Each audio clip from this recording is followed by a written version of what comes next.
topic. The next topic that we're going to discuss is abuse and neglect, responding to abuse and neglect. First, let's check. I have a video for us to watch, of course.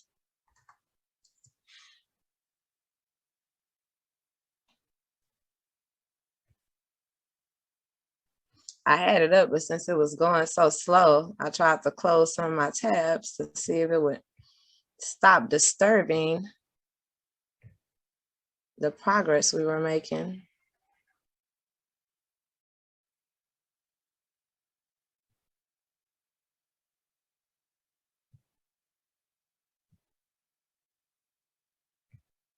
That's how you know I'm a kindergarten teacher right here. Okay. Melanie, where do you teach at? I teach at KIPP. Have you heard of a KIPP Academy? Yes. Oh, yeah. Yes, I teach at KIPP. And it is definitely a new experience for me working with the young babies. After this year, I'm running back. I need my older kids. Don't get me wrong, they're so cute and stuff like that, but I am not used to having to hear myself say the same stuff over and over. I feel crazy. Just, some people are built for that and they don't mind, because children that are that young, you have to constantly set the expectations, constantly remind. It's just over and over and over all day. Put a bubble. Thank you for putting a bubble in your mouth. Oh, our hands supposed to be where? By sides. We're supposed to be facing forward in a line, crisscross, applesauce. Just what's wrong with that? Nothing wrong with that. That's why I commend you guys. I commend you. Nothing is wrong with that. I'm just not used to it. Huh? So what you say, Miss Amy? Miss Sandy has done it for 44 years. Did you hear me? Oh, go ahead, girl. Yes. Yes, I can hear you. You said Miss Cindy have done it for over 44 years. I commend you. See, that takes a lot of patience. And I love children. I love teaching. The only thing I can see myself doing outside of teaching children is doing what I'm doing now, which is teaching adults, or possibly being an administrator over the school, which I'm working for. However, just me and my personality, I personally get tired. It's nothing wrong with anybody else who does it, because a lot of people are built for that. A lot of people are made for that. A lot of people have a lot of patience. I, on the other hand, I just get tired of saying it over and over.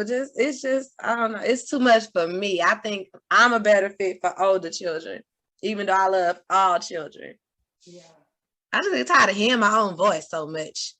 Saying the same thing. I've done all ages, but my baby's not you can tell the difference.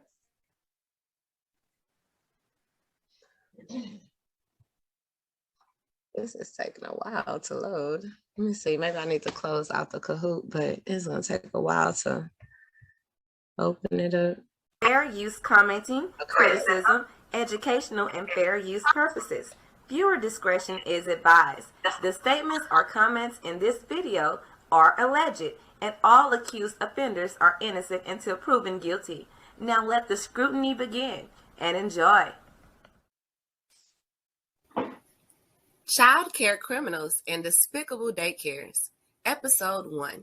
Today, we will be discussing James Chelino and Jennifer Miller from the Wild Kingdom Early Learning Center in Fairfield, Ohio. Let's take a nice gander at these cold-hearted unprofessionals. Caught on camera, a 4-year-old little girl assaulted by a teacher who was supposed to be caring for her. 2 former employees at a local daycare are facing charges after being accused of mistreating the child. Local 12's Jenna Cisneros joins us live in Fairfield outside Wild Kingdom Early Learning Center.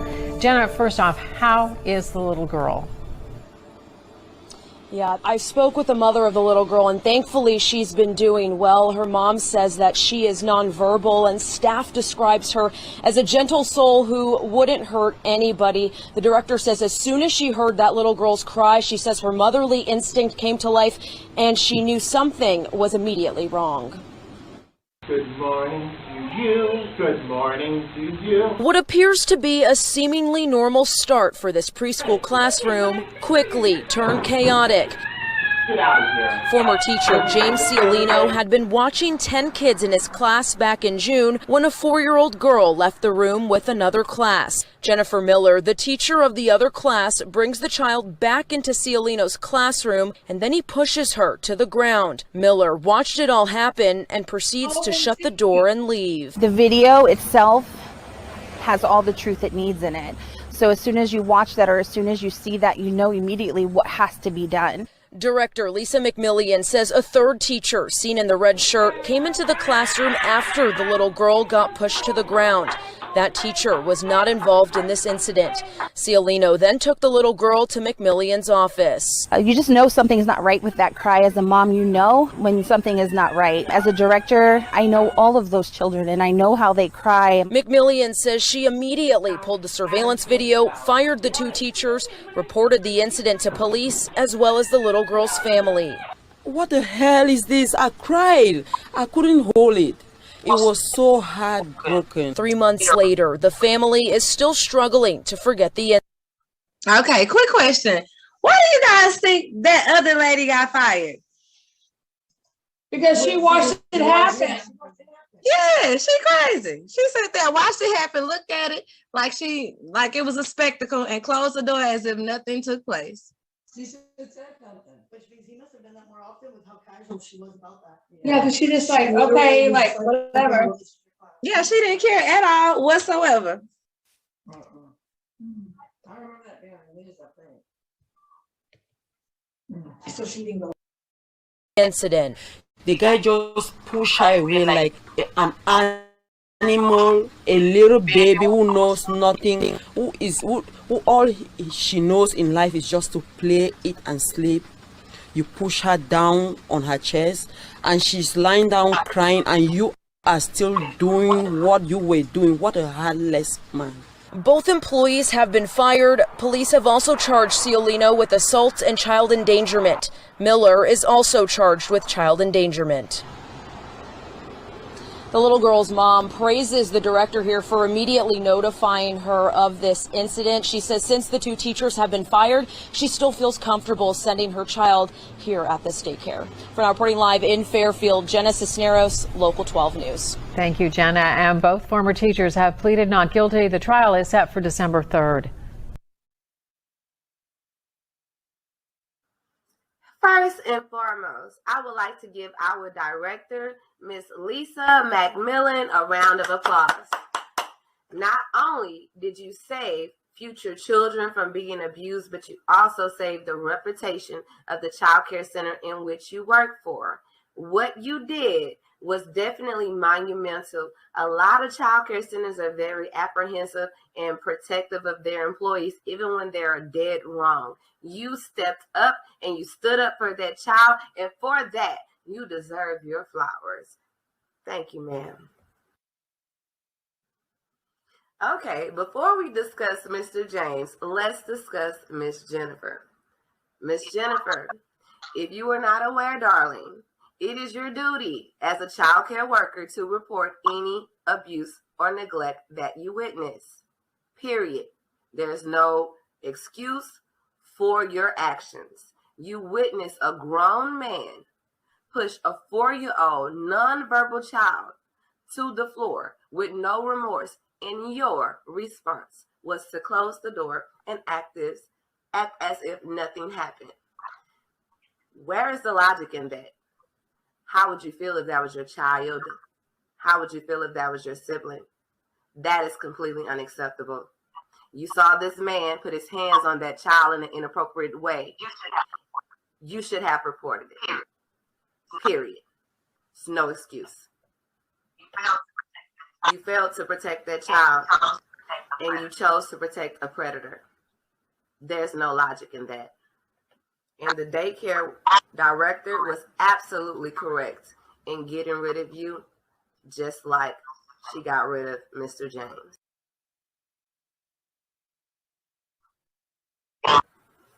And you, Mr. James, you dilapidated specimen of what we humans call a man. You had the audacity to put your revolting, grubby palms on this innocent, nonverbal, apparently special needs child. Well, I certainly hope that you receive the maximum punishment allowed for this offense, and I also hope you receive the same physical attention from your new roommates that you decided to bestow on that precious 4-year-old nonverbal girl. You deserve to be under the jail. Not only do you deserve to be under the jail, but I hope you drop that soap.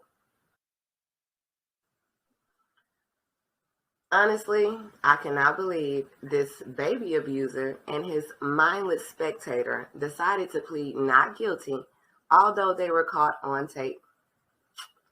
Typical of a perpetrator.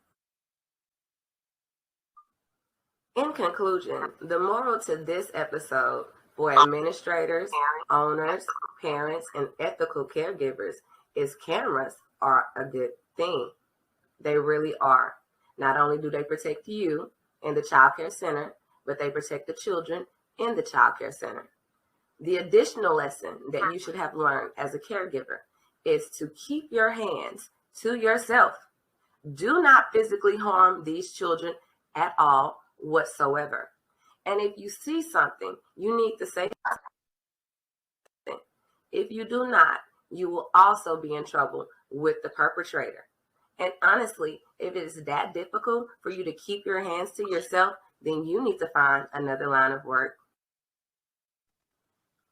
This is Melanie with Around the Way Training Consultants, and I want to thank you for joining us today. See you soon.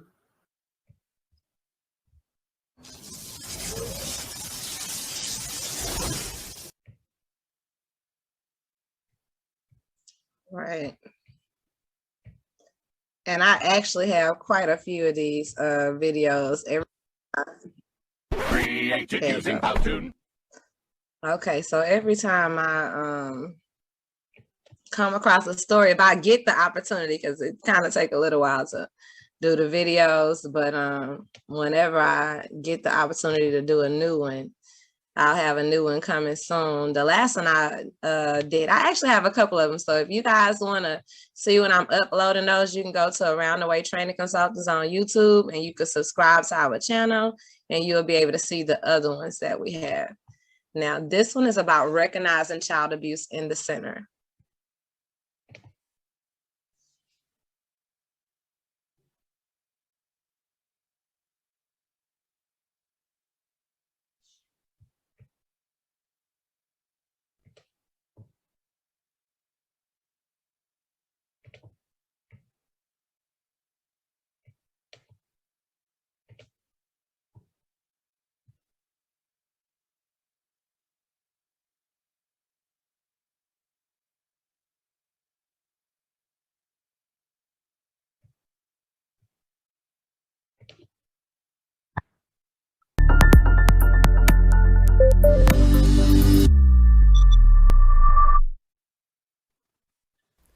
Let's take a moment to talk about a very serious topic called child abuse and neglect.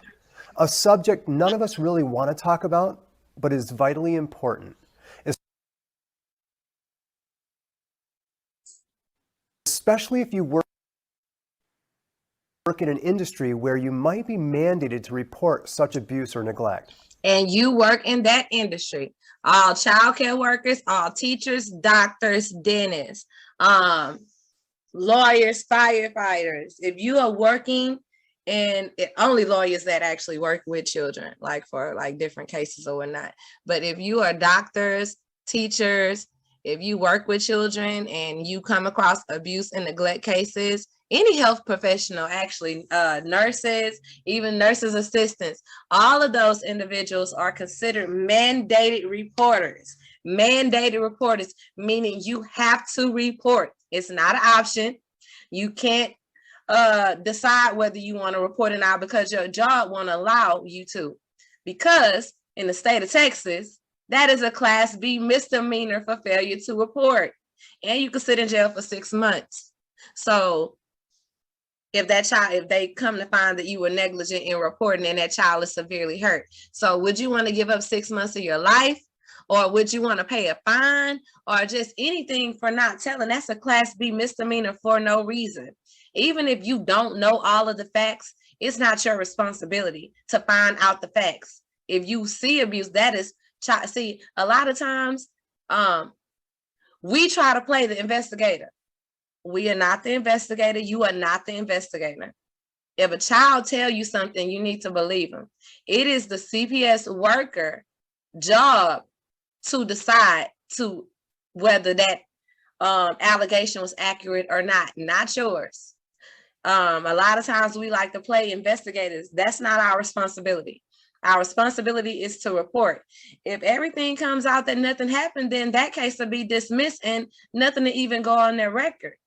But what you don't want to do is possibly not protect the child because you're afraid that you don't have the information, or this is somebody, your friend, your family member, or someone. Hey, you want to go to jail behind trying to take care, trying to cover up for a predator?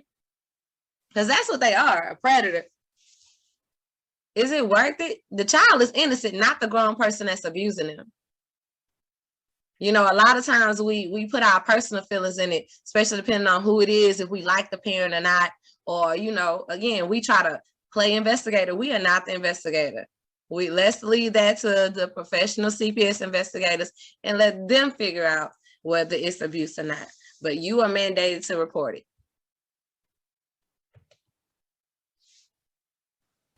First, though, let's cover a little bit of background about this subject.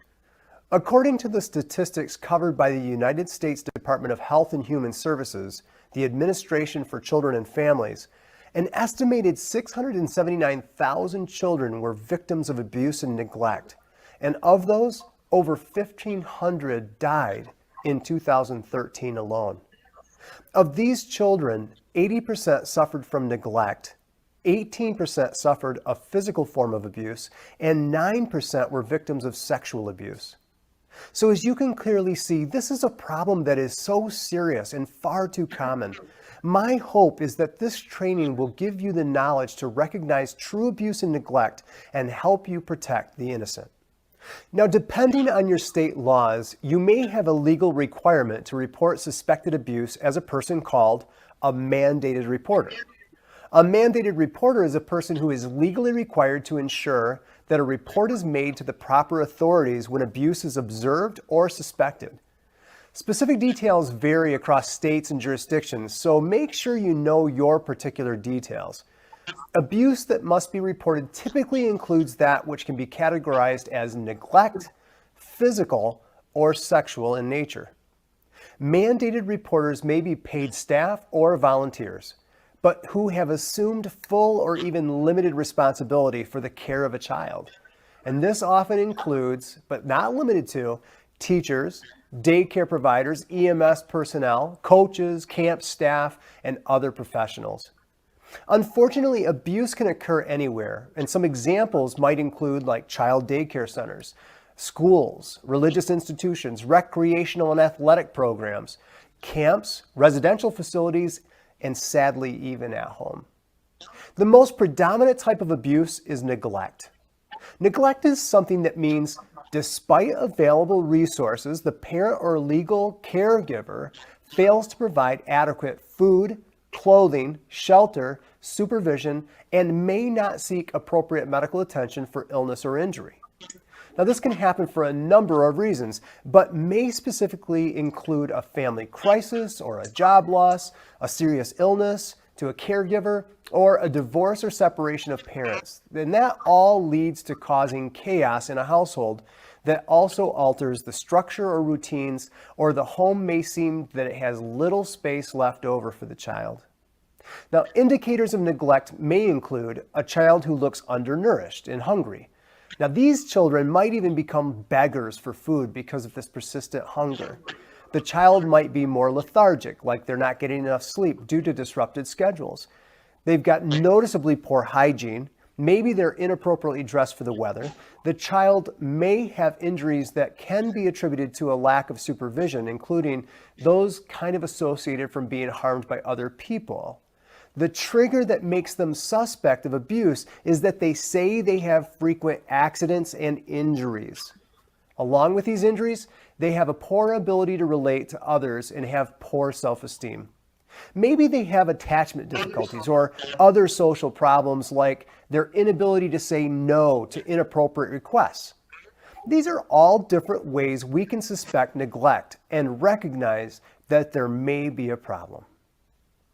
Now, unlike neglect, physical abuse is any act that, regardless of the intent, results in a non-accidental physical injury to a child. It can happen as a result of a parent becoming frustrated or angry and striking, shaking, or even throwing a child. Physical abuse may be an intentional, deliberate assault, such as burning, biting, or cutting the child. It's vital to remember that all children get bumps and bruises and cuts, but it's important to recognize when those bumps and bruises may be the indication that there's physical abuse rather than just normal childhood accidents. In all cases, consider the context. Take into account the child's explanation of the injury, the child's age, and the overall behavior that you notice in that child. Now let's take a closer look at some of the specific signs of physical abuse, like questionable bruises and welts or other injuries on the face or around their lips and mouth. Cuts and bruises on the torso or on the back, buttocks, and thighs in various stages of healing. In other words, the bruises might be different colors, like some are red and purple and others are more yellowish green. The bruises reflect the shape of the object used to inflict the injury, like an electrical cord or a belt buckle. For the questionable burns like cigarette burns, especially on the soles of the feet or palms of the hands, the back, or even the buttocks of the children, you may see signs of something we call immersion burns. This could be like sock-like burns where we've seen they've put the baby or child into hot water. Now, donut-shaped burns on the buttocks or genitalia, or burn patterns that are like electric stove burners, where they're round and circular or look like the surface of an iron. Maybe some rope burns on arms and legs or neck or torso. Look for fractures to the skull, the nose, the face, and black eyes, all in various stages of healing. These could all indicate signs of physical abuse. So let's look at behavioral indicators now.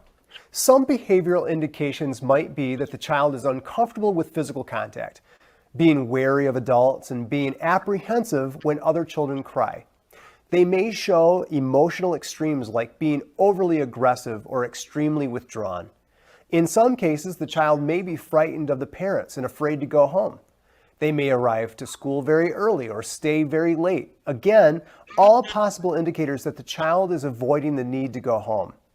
Look for a track record where the child has made repetitive attempts to run away from home.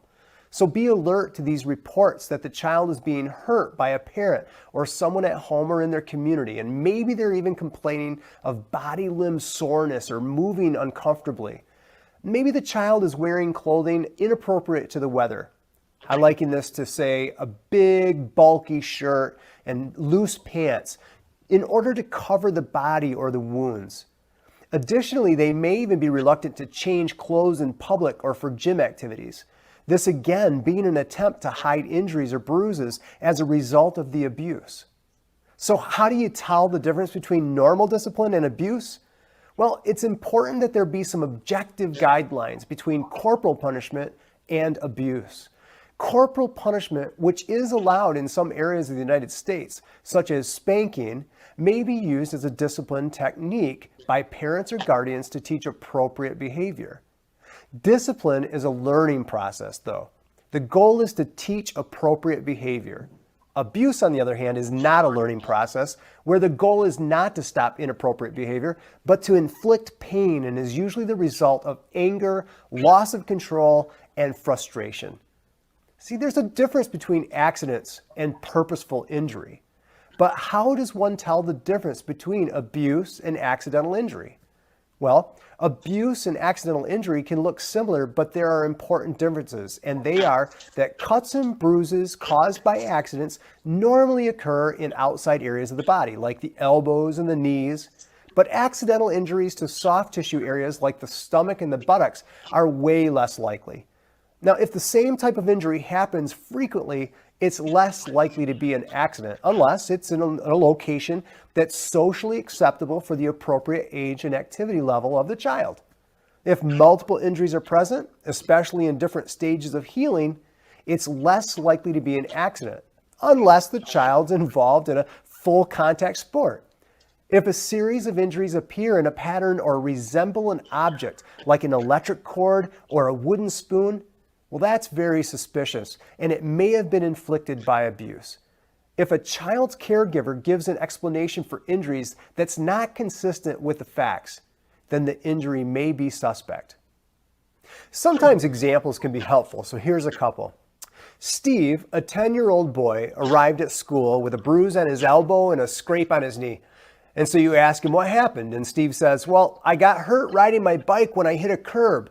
I fell on the road." He says his father gave him a spanking because he told him not to ride on the road. Now, Steve's father states the same exact thing when he picks up Steve from the school, and Steve was glad to see his dad. In this situation, abuse would not be suspected. See, Steve's injuries are consistent with his explanation. His father's explanation was the same, and his injuries are on the outer bony areas of the body, not the soft inner tissues. Steve behaved normally with his father and had no bruises or injuries from the corporal punishment, again indicating this was probably not abuse. Now here's the second one. You notice that Susie, a 9-year-old, is trying to hide from the other girls in the locker room when she changes into her gym t-shirt. You notice that she has bruises on her upper arms and back, as well as a strap welt and bruises on her lower back in various stages of healing. When you question her about it, she says, "Well, I fell down the stairs," and she's really afraid that you might ask her mother about it. You see, in this situation, you should suspect abuse. Susie's secrecy, her fear of her mother being called, and the bruises on her upper arms and back, the specific injury pattern, and the evidence of the various stages of healing are all multiple indicators of possible abuse.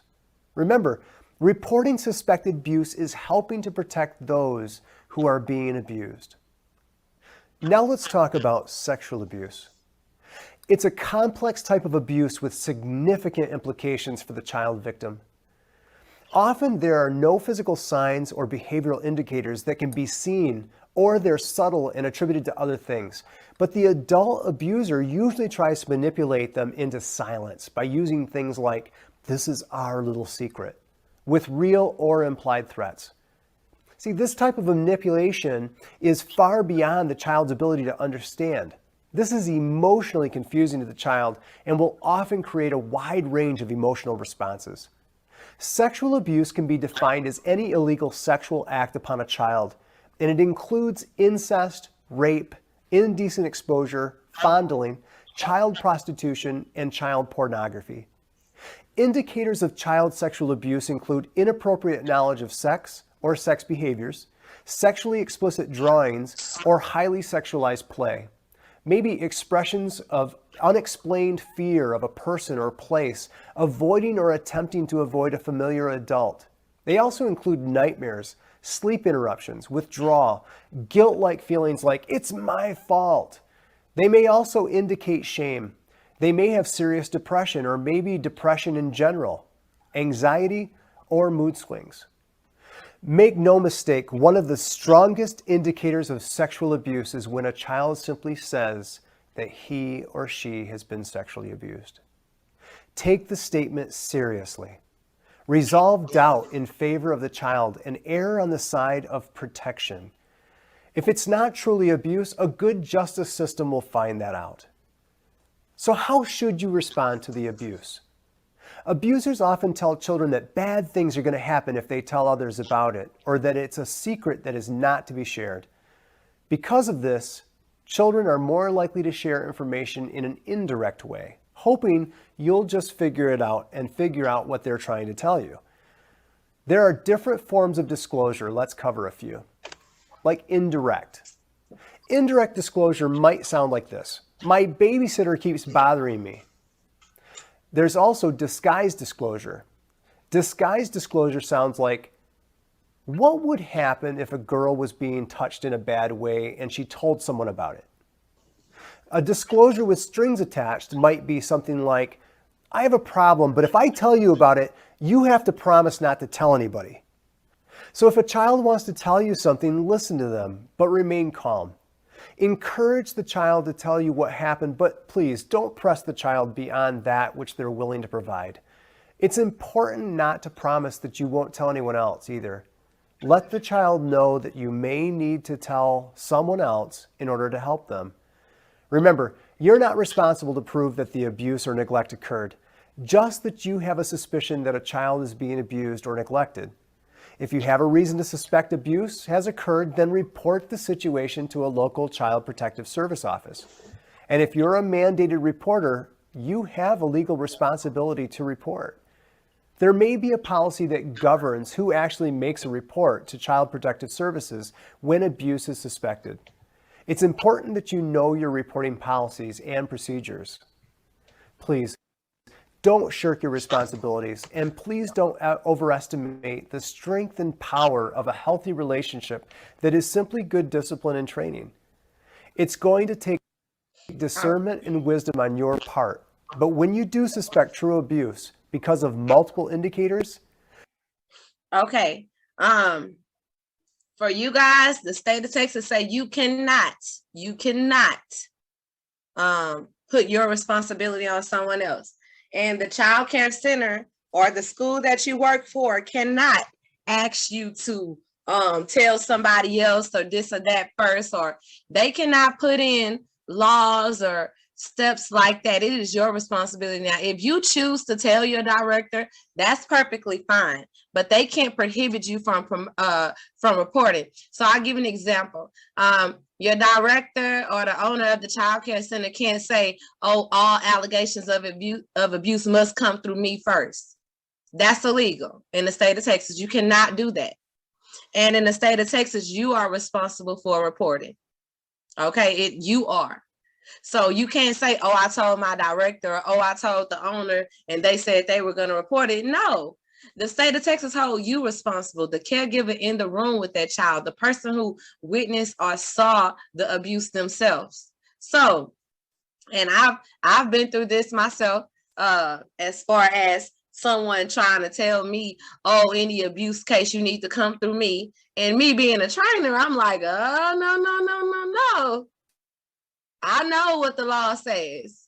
And what's not going to happen is I'm not going to end up in trouble because I noticed something was going on. I went to you about it and you failed to report, and then something serious ended up happening to this child. It's against the law for directors now, of course, this will have to be civil. It's not like you can call the cops on them, but they cannot fire you for reporting to CPS. You can sue them for that. Okay, they can't create any laws to prohibit you from reporting, and you cannot receive disciplinary action from reporting to CPS. They can hold legal ramifications. And I've seen it done. I've seen directors and owners fire people for reporting because they wanted them to go through them, or they told them that they was going to do it and they didn't want them to do it, and the person did the right thing by the child anyway. It's always the right thing to report. It's always. If somebody is trying to get you to hide or cover up something, that speaks to the problem of the matter. Because if they're not involved, then they shouldn't want to be complicit and shouldn't want to play a part in what's going on. But a lot of child care centers, especially the ones that are not as large, like the smaller ones, or even possibly family-based, they'll get upset because they feel like you're messing with their income. That child parent pays tuition, so they'll turn their head. But you'll get in trouble. So if you have one of those directors, one of those owners who try to get you to tell them first and stuff like that, I wouldn't tell them anything. and you could stay anonymous. CPS is not allowed to reveal the reporter's information. So even though they may have your information, they cannot tell the person who has been reported on that it was you who did it. Your confidentiality can stay anonymous, and you need to make sure that you speak with a caseworker, and they should reassure you of that. But I used to be a CPS investigator. That was my first job actually after I graduated college. So no, you're not supposed to tell who reported this or who reported that. A lot of times the person will know, because 9 times out of 10, the person who did report on them already told them they was going to report, or already gave some kind of indicators. So if I was you, I wouldn't say anything to the parent. And if you have a director or owner that tries to suppress those kind of things because they're more concerned about money than they're concerned about the child's safety, I wouldn't say anything to them either. You don't have to. You do not have to. But what you do have to do is report.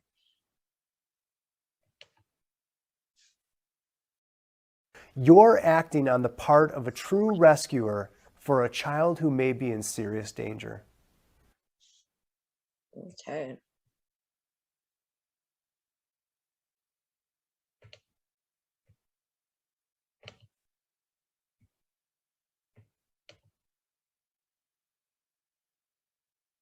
Anybody have any questions? Questions? No, we are good. Okay, now this is the actual act. So this is a federal law, okay? The Federal Child Abuse Prevention and Treatment Act. This is what you're going to get in trouble under if you don't report, okay? It's very important. Always believe what the child say. It's not your job to investigate. You're not the investigator, and you don't want to end up in trouble. Okay. In addition to physical, medical, emotional, they also have educational. I actually had a child when I was teaching 5th grade. This is about 2 or 3 years ago. And I had to leave that school because I couldn't do it. I had a child who parents did not care if they came to school or not. And when I went to go speak to the principal and the counselor about it, they was trying to tell me, oh no, don't call CPS, don't call CPS. Why do you think parents get fines for their children having truancy? Or why do you think, older kids get in trouble for truancy themselves? At one point, my cousin went to jail behind truancy. They locked him up because he was skipping school. So this is very important. It is a requirement in the United States for children to attend school because the education is for free. So if you have somebody, literally, this student would come to my class maybe once every 2 to 3 weeks. And they didn't want me to report. And when he did come, school started at 7:30. When he got there, it would be like 11. On the days he did come. And this particular school didn't want me to say anything because they didn't want to upset the parents or lose the enrollment because his other siblings went there too. So they didn't want to lose 3 enrollments. So that's about attendance money. But at the end of the day, I'm responsible for this child's STAR results. And his child is not coming to class. And he's missing not just the education I have to give him, but just the overall general education. What is he going to do? At this point, he's in 5th grade. He's never come to school. What he's going to do next year in middle school? He's already severely behind, performing on the 2nd, 3rd grade level.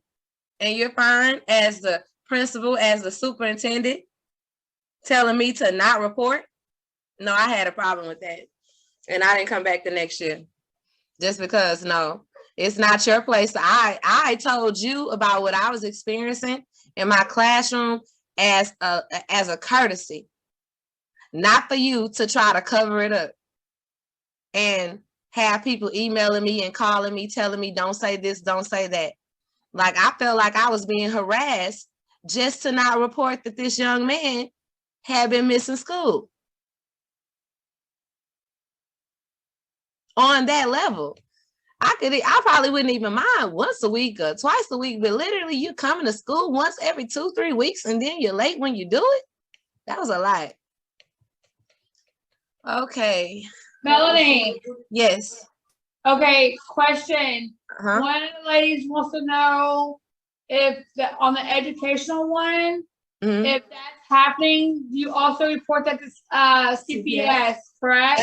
That's medical. I mean, that's educational neglect. So I definitely would report it. And again, you report. It's their job to decide to investigate.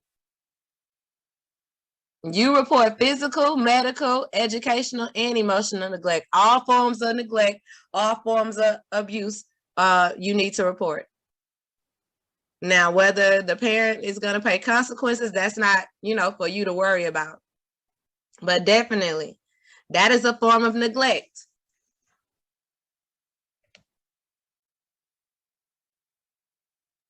Okay. So we pretty much went over the forms of neglect, of course, sexual abuse. I wanted to show you guys, and emotional abuse, he didn't really go into detail because that one is pretty hard. Just like with the educational abuse, it's pretty hard to show emotional abuse, but it does happen, okay? When we are this is a mental injury to children, okay? And it does affect their development and their psychological functioning. If you are emotionally abusing a child, they're going to grow to probably have extremely low self-esteem or or be a predator, treating people how they've been treated. It's really very rare that a normal functioning kid comes from an abusive situation. Even if they are the sweetest, nicest people, they are always going to be, either too timid, too soft, or too aggressive. It's really no in between. And being too timid and too soft leads to other issues like drug problems, trying to always please somebody else, trying to make other people happy. It leads to other lifestyle issues. So you don't want a child to be over submissive no more than you want a child to be overly aggressive. All right, so we already talked about the signs that they show. Okay, now, if you suspect one of your co-workers, you need to definitely remove that child immediately. Okay, take the child away from that particular caregiver. If you think that the caregiver is doing something to a child, you need to report it to CPS and DFPS. And the reported employee needs to be suspended until the investigation is over. And Childcare licensing will let you know whether that particular employee can come back to work or not. The parent definitely needs to be notified, and the incident report should be filled out. So if you see somebody hitting a child at work, you need to report it. Do not turn your head like the lady that we saw in the video. You can get in a lot of trouble. Now, right here, in case you guys don't have it, is the phone number for Texas Department of Family and Protective Services. That is who is over CPS. It's a 1-800-252-5400. Or if you can't think of it then, you can always call 911. All right, so you can call and do a report. You can fax in a report. This is the fax number if you want to put it in writing. And there's also online reporting available for www.dfps.state.texas.us. So these are 3 different ways you are able to report abuse and neglect. And again, you can remain anonymous. Of course, they will want your details in case they need to call you back for additional information, but they are not supposed to share the reporter to the person that's being reported on or the family. Another thing is, I want you to know that there is no statute of limitation on reporting abuse. There is none. So even 6 or 7 months later, if this child is telling you, hey, this person touched me, and a lot of times with sexual abuse, it will be years. A lot of times sexually abused children don't say anything till they're grown or almost grown. Good thing about that is there's no statute of limitations. Just like with homicide or murder, There's no statute. If you murder somebody and they find the evidence, you can always be prosecuted for it. So is child abuse. Okay, so there's no statute of limitation on that. You also need to remember, like I said, it is a Class B misdemeanor, punishable up to 180 days. That's 6 months, y'all. Now, the fine is not that much to me. It's $1,500, but you know, a lot of people don't have $1,500 just sitting around and give it to people. But generally, it's both or you going to jail, because $1,500 is quite minor. Okay, but remember that Class B misdemeanor is always going to be on your record. So these are things to keep in mind. Let's go ahead and do the Kahoot, and then we will be done. Anybody have any questions before we play the game?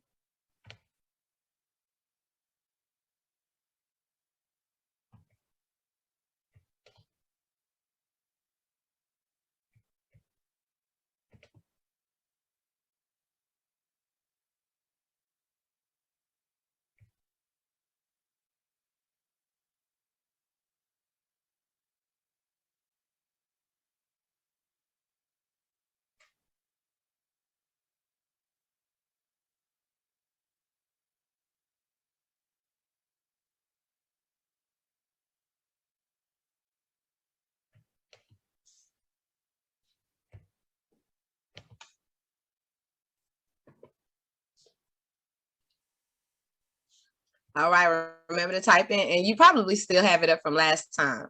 So www.kahoot.it.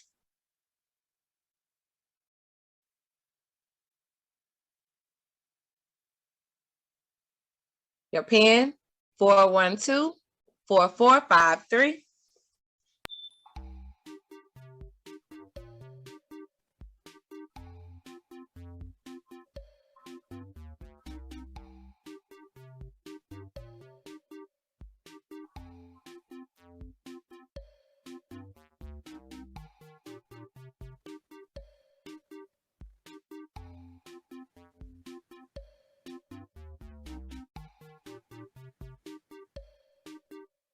Are you in, Sandy? Yay! And we're waiting on Julie. We changed her screen thing, so we'll be like awesome. Awesome. Well, hopefully we'll be able to rock and roll. Okay, let's get started.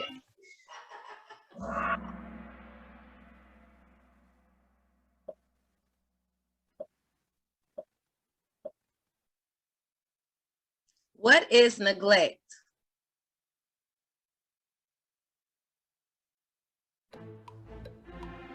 The failure for a caregiver to provide a child with the basic needs, non-accidental physical injury, the intentional act committed by an adult that harms a child, failure to provide necessary food, shelter, or appropriate supervision. Now I'm gonna tell you, it's 2 answers that's correct on this one.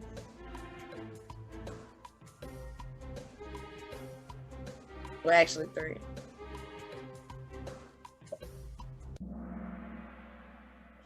Okay, these 2. But it is intentional, because if you're not, but it's not physical. Okay, so failure to provide the child's basic needs and failure to provide food, shelter, or appropriate supervision. So if you got one, or the red or the green, you're correct. Even though I believe, now this is not what they have listed, I think neglect is intentional. Because neglect is classified as if you have the resources, but you're failing to give it to the children. If a person is living in poverty, or if a person is homeless and they have their children with them and they're homeless, that's not considered neglect, because you do not have the capability to provide for your child. How are you going to give them shelter if you don't have shelter yourself? How are you going to give them food if you don't have food yourself? But that CPS should still be called, because CPS can offer resources like homeless shelters and places to get food. What is abuse? The intentional act by an adult to harm or threaten a child, to provide shelter for a child, to love a child, any act of force that causes a child bodily injury. Who right on this one too?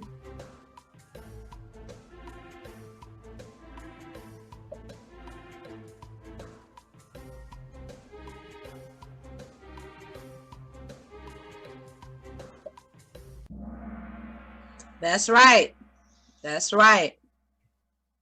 The intentional acts to harm a child and any force that causes bodily injury on a child, whether it's accidental or not. Okay, I see y'all. Alex not playing. Which is not a type of neglect. Which is not a type of neglect. Physical, educational, medical, or sexual. Which is not a type of neglect.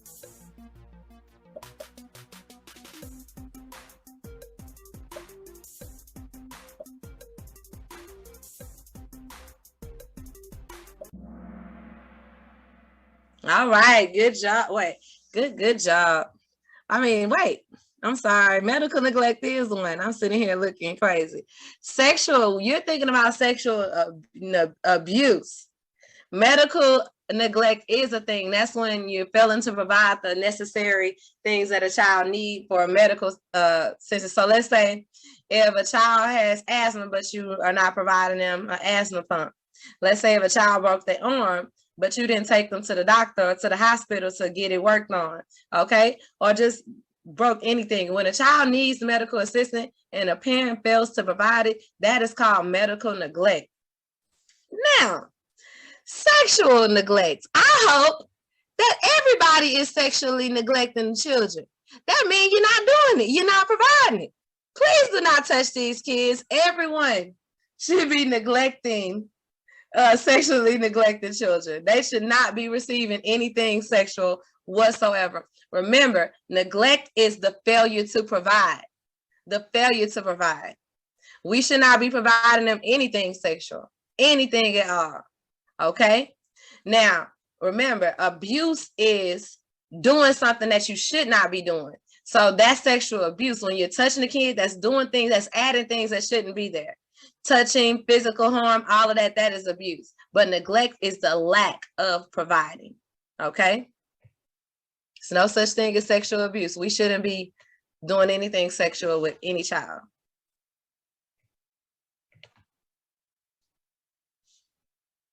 Which is not a type of abuse.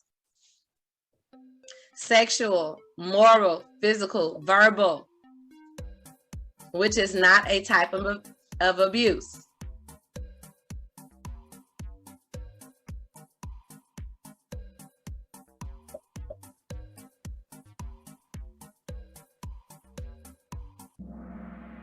That's right, moral. You cannot morally abuse somebody. Oh, I'm going to tell you to do right until you're abused by it. No, it's no such thing. You can tell someone with the right thing till your face turn black and blue, but it'll never be abuse. That's called looking out, trying to rear someone. How does abuse and neglect affect a child? It makes the child happy.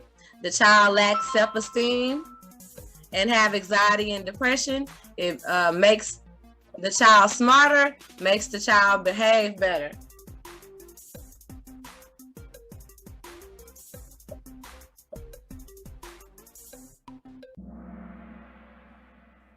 That's right. It gives the child low self-esteem, anxiety, and depression. And remember, these things live with them forever. It's very hard to get over that. And if they do, they need therapy and somebody to really spend a long time to work with them. Whether it's a loved one, husband, spouse, wife, whatever. It takes time. Which is not a characteristic of a commonly abused and neglected child. So which is not a characteristic of a child that's neglected. Shows sudden changes in behavior or school performance. The child has not received help for physical or medical problems. The child is happy and has high self-esteem. The child is overly compliant, passive, and withdrawn. Which is not a sign of abuse.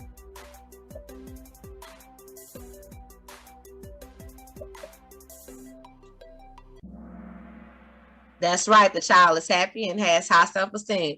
That means the child is not being abused.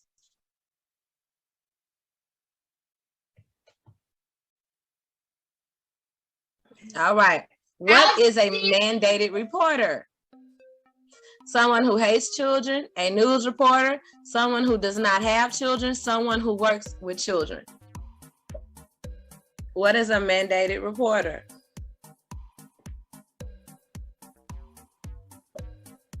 Alex is cheating. Huh? Your boss is cheating.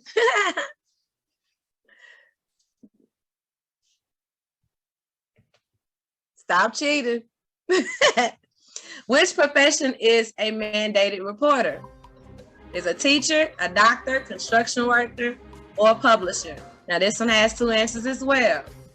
Which profession is a mandated reporter?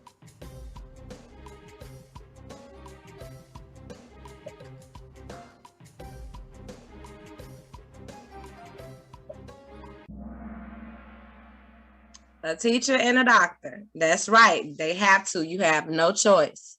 You can get in trouble if you don't.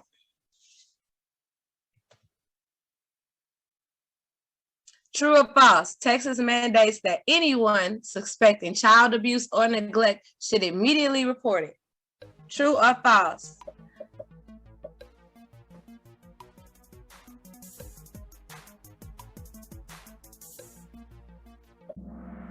That's true. You have to. You have to. Or you'll get in trouble. Last question, then we can go, you guys.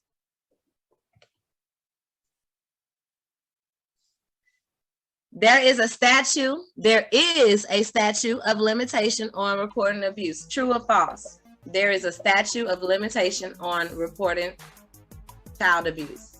True or false? False. There is no statute of limitation. It's just like, homicide. Once it's reported, then it starts from that particular date. Great job, you guys. Alex, you are not playing. You say I'm getting another clock hour. Okay, excellent job. Everybody did great. Does anyone have any questions for me? Anybody have questions?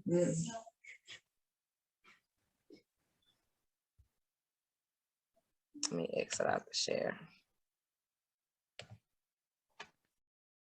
Okay. Well, thank you, lovely individuals, for joining me. I'm going to pull up the booking so I can write your names or get your certificates together. Give me a few minutes so I can send the email with your certificates. I got to make them. And then I'm going to send you the documents for your courses, okay? Okay, so the other courses you'll send us on my email? I'm sending all of it. So I'm going to send the self-instructional ones, and I'm going to send the face-to-face ones with your certificates. So give me a few minutes and I'll take care of that. Okay. Hey, I'm gonna send you more people. My director is supposed to be printing out your schedule. Yeah, actually I'm about to add some more courses on there. So just let me know. Can you text me whenever you do that? Yes. Then I'll print it. Awesome. Okay, yes, ma'am, I surely can. I'm gonna hook you up. What do you need clock hours in, Miss Amy? So I can give you one that you actually need, because I know you have quite a few. Oh, I've already got all mine. You got all yours? But I can send you a self-instructional for next year, because I can send you a self-instructional for next year. You put the date on there. Right. So if you want to have one for next year, just ready in the hole. Yeah, do you have one about working with employees? I have building. Are you talking about like hiring? I have like working in the workplace with other employees. Yeah, I have a professionalism one. Yeah. Okay. And you want an instructional one? And on Alex, those two that you were going to send her for winning, those will be instructional also? Yeah, they're self-instructional. You want professionalism? Yes. You'll send one professionalism one, and then what else you need? Now, the professionalism is actually 2 hours, so I could send her the professionalism, but it'll be worth 2 clock hours if she want that. You said that's fine. Okay. And I'll send it to you as well. Okay. You'll have the same one, so those will be 2 clock hours for you, Miss Amy. And then you'll put her name on hers, right? Yes, ma'am. I'm gonna put everyone's name on there. So give me a few minutes. I know you're waiting to print. How long are they gonna be there? Because I'm gonna do it now. For the next, Alex and them have to leave at 12:30. 12:40. By 12:30, because she lives on the other side of Houston. Okay, so I'm gonna try to get it that fast, but it takes me some time to do the certificates. So give me a few minutes. I'm gonna try to have it done. Okay. If not, are you able to print it for her and like give it to her? Yeah. If she's not, okay, awesome. So I'm about to get on it. So be expecting an email very soon. Okay, awesome. Thank you so much. You're the best. Bye. Thank y'all. Thank you. Bye. Bye.